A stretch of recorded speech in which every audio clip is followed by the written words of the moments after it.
The factory worker's wrench froze mid-turn as the words echoed across the Bell aircraft assembly floor in Buffalo. "I'm not flying that death trap." It was March 1942, and another test pilot had refused the Bell P-39 Airacobra. The fifth that week. The aircraft gleamed under the hangar lights, its fresh paint still drying, the mid-engine fuselage a testament to revolutionary thinking.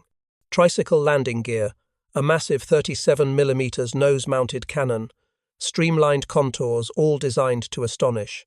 Yet, for the pilots who were supposed to take it into combat, it was known by a far grimmer name, the Flying Coffin. The timing of these refusals couldn't have been worse. America was desperate for fighters. Factories in Buffalo were running around the clock, 3 shifts a day, 7 days a week, attempting to supply enough aircraft to counter both Germany and Japan. But here was a brand new fighter that nobody wanted to fly. The British had tested it and cancelled their orders. The French never even received theirs before their country fell. American pilots glanced at the specifications and immediately requested transfers. Even Bell's own test pilots, the men meant to champion the plane, hesitated. From the outside, the P-39 appeared flawless. Sleek, modern, and bristling with firepower, the 37mm cannon could punch through armor like tissue. Moving the Allison engine behind the pilot created a near-perfect weight distribution and allowed that cannon to sit in the nose. The design brilliance was obvious on paper. A long drive shaft beneath the cockpit connected the engine to the propeller via an intricate series of gears and bearings. But paper theory and combat reality diverged catastrophically. The drive shaft caused violent vibrations, rattling the airframe and making precise maneuvers nearly impossible. Pilots likened it to sitting atop a washing machine at full spin. Engine placement compounded the danger. Any mechanical failure behind the cockpit could spray flames and metal fragments at the pilot with little warning. In conventional fighters, engine problems were in front, giving pilots some chance to react. In the P-39, danger lurked unseen. Perhaps the deadliest flaw revealed itself at altitude. The Allison V-1710 engine thrived at sea level but choked above 12,000 feet. Messerschmitt Bf 109 seconds and Japanese Zeros operated comfortably at 25,000 feet. A P-39 pilot attempting to intercept bombers would struggle to climb while enemy aircraft attacked from above. Colonel Bruce Holloway, evaluating the P-39 inches early 1942, delivered a damning report. The aircraft is fundamentally unsuited for high-altitude interception. Its ceiling is inadequate, climb rate poor above 10,000 feet, and handling at altitude dangerous. I cannot recommend it for combat against the Luftwaffe. In any rational system, this would have cancelled the program. But wartime America was anything but rational. Factories were ramping up, workers were learning, skills, and production lines were only just stabilizing. Cancelling the P-39 meant months, maybe years of lost effort, so production continued. Workers in Buffalo riveted, bolted, and painted planes that pilots refused to fly. By spring 1942, hundreds of P-39 seconds were rolling off assembly lines and being stored across the country, idle and unwanted. Then came an unexpected solution: the Soviet Union. Stalin demanded fighters, bombers, and tanks in massive quantities, and he needed them immediately. Through the Lend-Lease program, the United States shipped hundreds of P-39 seconds, unwanted in American and British service, to Soviet air bases. At first, American officials privately saw this as a convenient way to offload a problematic aircraft while maintaining their credibility as allies. If the P-39 failed in Soviet hands, no American pilots would die. The journey from the US to the Eastern Front was arduous.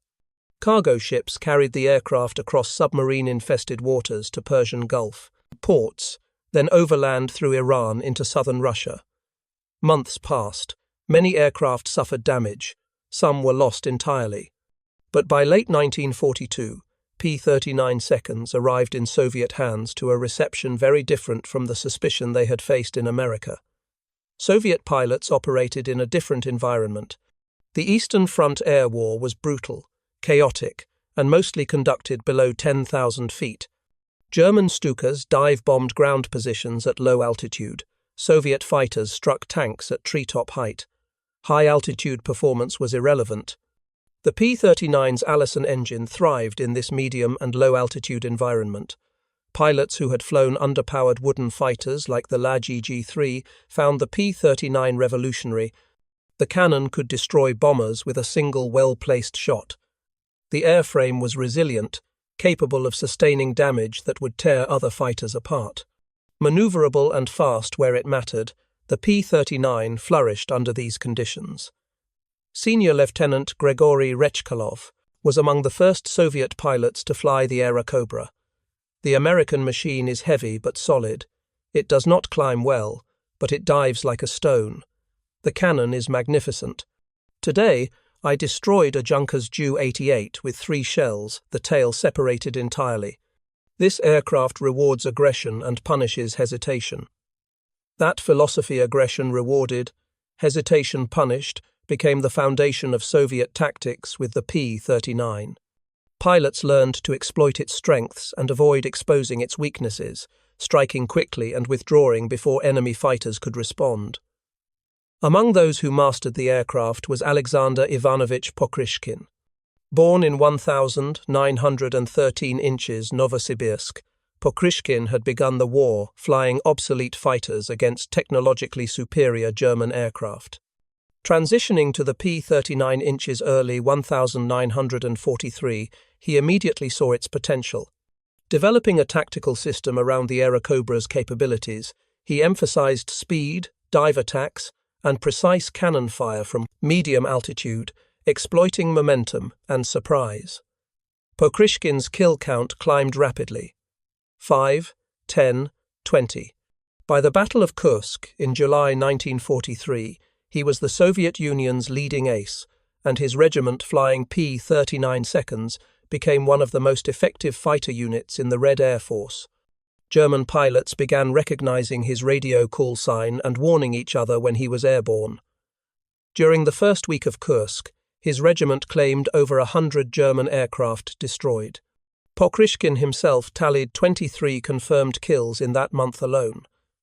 The P-39's heavy cannon decimated slower German dive bombers, especially Ju-87 Stukas. Reports of its Soviet success filtered back to American intelligence by mid-1943 initially met with skepticism.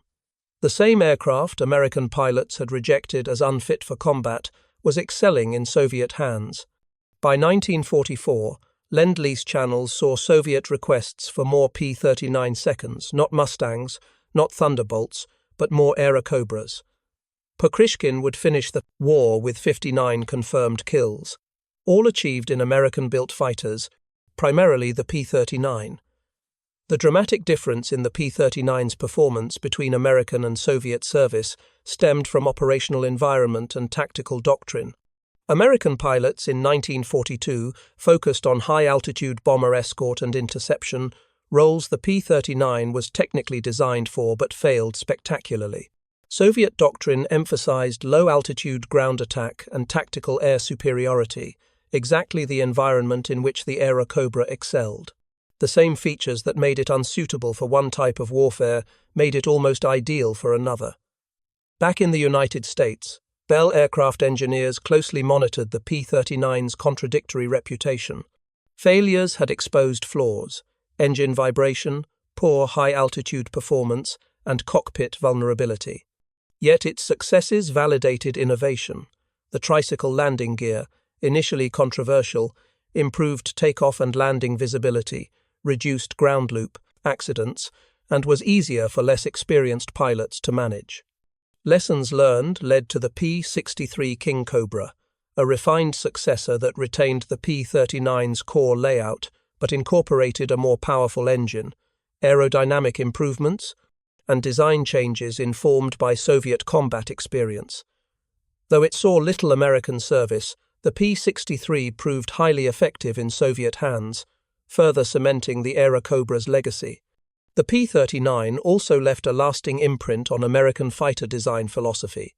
Features like tricycle landing gear, improved pilot visibility, and the concept of nose-mounted heavy weapons influenced subsequent generations of aircraft. When Lockheed's Clarence Kelly Johnson designed the P-80 Shooting Star, America's first operational jet fighter, the influence of the P-39 was evident: tricycle landing gear, pilot-centric cockpit design, and consideration of weight distribution. The P-80 achieved what the P-39 could not: high-altitude performance combined with ease of handling, but it built directly on lessons learned from its propeller-driven predecessor. The story of the P-39 highlights the unpredictable path of technological development. Failures and successes coexist, sometimes within the same design, separated only by how and where that design is applied. The flying coffin, initially rejected, became a cornerstone of Soviet aerial success, while its innovations informed the evolution of American jet aviation. Alexander Pokrishkin, the ace who mastered the P-39, ended the war with 59 confirmed victories, making him the second highest-scoring Allied ace after Ivan Kozedub's 62 kills.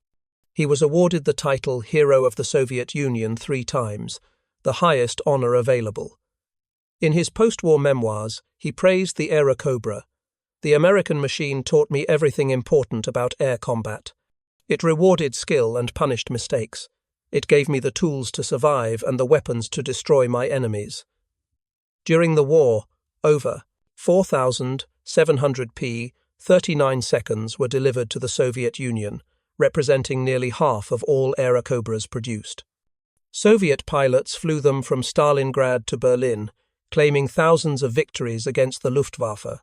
These were the same aircraft American and British pilots had refused, the same flying coffins test pilots had rejected.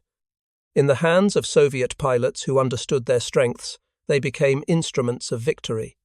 Production lines in Buffalo finally shut down in August 1944 after producing 9,584 P-39 seconds in various configurations. Factory workers who had built them likely never grasped the full story. They knew American pilots had criticized the aircraft, but few would have imagined these planes reshaping the outcome of the Eastern Front. By 1950, the P-39 had largely disappeared from military service, overtaken by jets, with most examples scrapped. A handful survived in museums, preserved as historical artifacts. Yet the P-39's legacy lived on. Lessons from its design shaped jet-age fighters, and its unconventional features became standard elements of future aircraft. The flying coffin taught the world that combat effectiveness depends on mission, environment, and tactics, not simply raw specifications. It demonstrated that innovation and success often emerge from unexpected sources, and that a rejected design could still redefine aerial combat.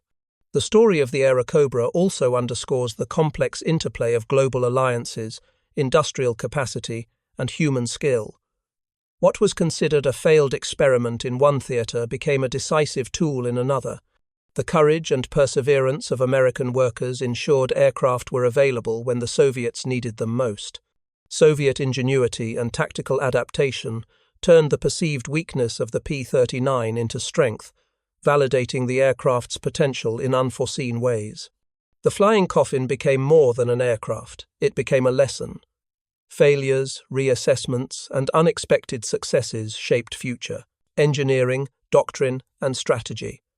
Features once criticized: tricycle landing gear, nose-mounted heavy weapons, and innovative cockpit design found their place in modern aviation. The P-39's story demonstrates that progress often requires trial, error, and the humility to see value where others see only flaws. When the North American F-86 Sabre, America's premier jet fighter of the Korean War era, first soared in 1947, it carried the DNA of the P-39, tricycle landing gear for safe handling, cockpit ergonomics for pilot visibility, and a design philosophy rooted in understanding operational needs. The lessons of the Airacobra had evolved into jet-age supremacy. Ultimately, the P-39 Airacobra's story challenges simplistic narratives about success and failure. The aircraft rejected as America's worst fighter contributed profoundly to aviation development. The flying coffin that pilots refused to fly enabled Soviet pilots to achieve scores rivaling the war's greatest aces. Its perceived failures illuminated critical design lessons. Its unexpected victories demonstrated the importance of context, tactics, and adaptability. Sometimes, the machines we dismiss teach us more than the ones we celebrate. The P-39 Airacobra reminds us that history, technology, and combat are rarely straightforward. The worst can become the foundation for the best, and a death trap in one hand can become a legendary weapon in another. Innovation, courage, and circumstance converge to transform a rejected fighter into a decisive force, leaving a legacy that would shape aviation for decades to come.